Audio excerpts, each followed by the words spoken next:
All right, next up. Signal's encrypted messaging app just went dark in China, stopped working in China. And it was one of the few Western social media apps that was accessible in the nation. Kind of surprising that it was accessible, though, because the whole point of it was encrypted messaging that no one else can get their hands on. And it seems that stuff doesn't normally fly in China, right? Normally. Anyway, so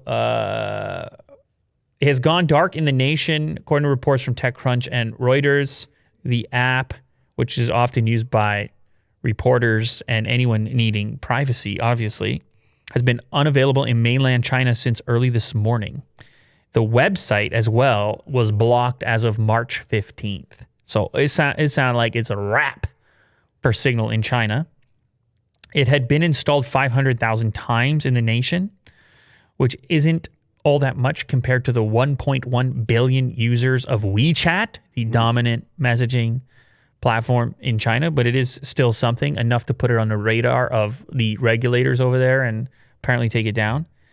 I believe that the app is still available on Apple's App Store. It is. So the government hasn't yet ordered Apple to remove it.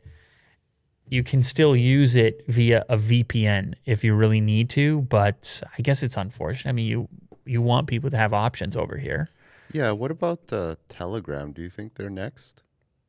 I don't know if Telegram is even currently available in China. No, eh? No, I'm not sure, but you can check. Can you use Telegram in China? It could be another option for people. You're correct.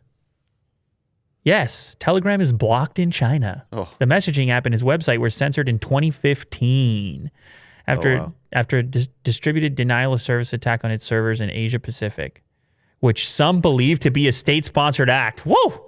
You hit it. You were like, I just have a simple question. I know. Then, it went heavy. They hit you with the full deal. Anyway, you Very can look direct, into it. though. You can look Good into job. it yourself, but good luck, ladies and gentlemen.